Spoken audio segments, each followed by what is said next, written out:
अगर मैं आपसे कहूं कि दुनिया की सबसे लग्जरी कार ब्रांड की शुरुआत एक ऐसी टूट चुकी जिंदगी से हुई थी जहां घर चलाने के लिए मां को लोगों के घरों में काम करना पड़ता था, क्या आप यकीन करेंगे? और क्या आप मानेंगे कि इसी गरीब बच्चे के सपने ने दो वर्ल्ड वॉर्स, बमबारी, धोखाधड़ी और पूरी तरह बर्बाद हो चुकी फैक्ट्रियों के बीच भी हार नहीं मानी और आज 2025 में ये ब्रांड 68 बिलियन डॉलर की मार्केट कैप और 53 बिलियन डॉलर की ब्रांड वैल्यू के साथ लग्जरी का ग्लोबल बादशाह बन चुका है। तैयार हो जाइए क्योंकि ये कहानी सिर्फ एक कार कंपनी की नहीं, ये है इंसानी हिम्मत, प्यार और जुनून की सबसे पावरफुल स्टोरी। नमस्कार, आप देख रहे हैं बिस्तक, मैं हूं आपके साथ अर्निमा द्विवेदी। बिस्तक सक्सेस स्टोरी में आज बात करेंगे उस ऑटो कंपनी की जो लग्जरी की दुनिया का जाना माना नाम है, मर्सिडीज बेंज। कहानी की शुरुआत होती है 25 नवंबर 1844 को, जब जर्मनी के एक छोटे से टाउन कार्लसरूहे में कार्ल बेंज का जन्म हुआ, वो भी एक गरीब परिवार में। पिता की मौत तब हो गई जब कार्ल सिर्फ 2 साल के थे। घर में पैसा नहीं था, पर मां ने दिन रात मेहनत करके कार्ल को पढ़ाया। कार्ल पढ़ाई में तेज थे और 15 साल की उम्र में ही उन्होंने मैकेनिकल इंजीनियरिंग का एंट्रेंस पास कर लिया। उस समय घोड़ा गाड़ी ही एक ट्रांसपोर्ट हुआ करता था, लेकिन कार्ल को यकीन था कि एक दिन फ्यूल से चलने वाली गाड़ियां दुनिया बदल देंगी।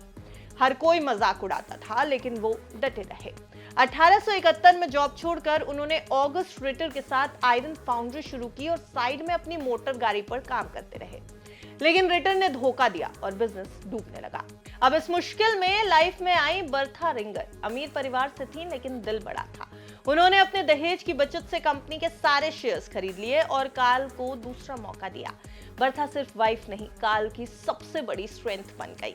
1885 में कार्ल ने दुनिया की पहली पेट्रोल कार बनाई, Benz patent motor wagon. Speed 16 kilometre प्रति घंटा और पहले ही डेमो में दीवार से टकरा गई।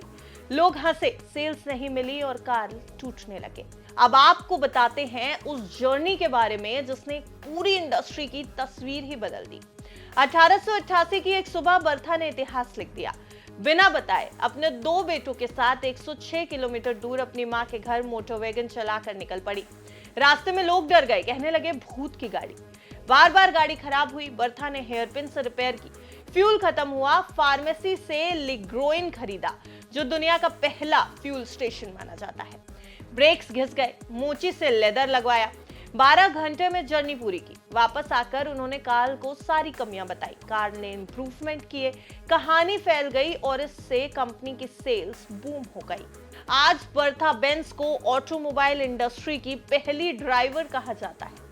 1890 में कंपनी सबसे बड़ी ऑटोमेकर बनी। दूसरी तरफ राइवल डेलमर मोटर कंपनी ने मर्सिडीज 35 HP बनाई। नाम एक बिजनेसमैन की बेटी मर्सिडीज के नाम पर रखा गया। लेकिन कहते हैं ना, हर बढ़ती स्टोरी में कहीं ना कहीं स्पीड ब्रेकर आता जरूर है। पहले वर्ल्ड वॉर ने कंपनी को झटका दिया। फिर 1926 में डेलमर और बेंज का मर्जर हुआ, बनी डेलमर बेंज और ब्रांड बना मर्सिडीज बेंज। कार्ल बेंज 1929 में चल बसे, लेकिन असली तूफान अभी बाकी था। दूसरे वर्ल्ड वॉर में कंपनी को नाजी रेजीम के तहत मिलिट्री व्हीकल्स बनाने पड़े। फोर्स्ड लेबर का इस्तेमाल हुआ, युद्ध खत्म हुआ, फैक्ट्री बर्बाद, विदेशी प्लांट्स छीन लिए गए, इमेज खराब। हालात इतने बुरे थे कि कंपनी का भविष्य खत्म सा दिख रहा था। अब जरा ये टाइमलाइन देखिए जो 1945 से 1960 की है।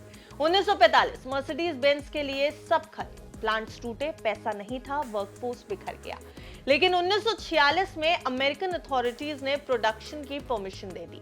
पुराने मॉडल 170V पर एम्बुलेंस, पुलिस वैन बननी शुरू हुई। 1947 में पैसेंजर कार्स फिर बनी, सिर्फ 1045 कार, लेकिन कंपनी प्रॉफिट में जरूर आ गई। फिर आया ब्रेक थ्रू। 1951 में आई मर्सिडीज 300 एंडियनोर मर्सिडीज। 1954 में आइकॉनिक 300 SL गुलविंग आ गई। स्पीड, स्टाइल, इनोवेशन, दुनिया ने फिर मुड़कर देखा और लगातार देखने लगी। 1950s के जर्मन इकोनॉमिक मिरेकल ने कंपनी को नई जान दी। Diesel engine, safety innovation, silver arrows की रेसिंग की सफलता। 1960 तक मर्सिडीज फिर अपने प्री वॉर पोजीशन पर आ चुकी थी। इसके बाद ब्रांड कभी पीछे नहीं मुड़ा।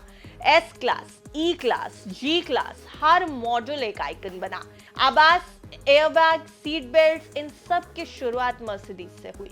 1994 में कंपनी इंडिया आ गई और पुणे में प्लांट लगाया। अब आइए जरा कट टू 2025। आज फोकस है इलेक्ट्रिक पर EQ सीरीज। 2023 में 2.5 मिलियन कारें बिकी। 2025 में मार्केट कैप $68 बिलियन और ब्रांड वैल्यू $53 बिलियन की हुई। मर्सिडीज सिर्फ कारें नहीं बेचती, ये अचीवमेंट का सिंबल है और ये कहानी सिखा रही है कि चाहे गरीबी हो, धोखा हो, युद्ध हो, अगर स्पिरिट मजबूत हो तो राख से भी फीनिक्स उठ सकता है। तो मर्सिडीज बेंज की ये पूरी कहानी आपको कैसी लगी और क्या इससे आपको भी कोई सीख मिली है? किस तरह से मर्सिडीज बेंज एक ग्लोबल ब्रांड बन चुकी है, इसके ऊपर आपका क्या कुछ कहना है, हमें कमेंट बॉक्स में जरूर बताइए। साथ ही ये भी बताइएगा कि क्या कोई कंपनी या कोई बिजनेस वर्ल्ड की शख्सियत है जिसने आपको इंस्पायर किया है, उसकी सक्सेस स्टोरी हम आपके सामने जरूर रखेंगे। देखते रहिए विस्तार।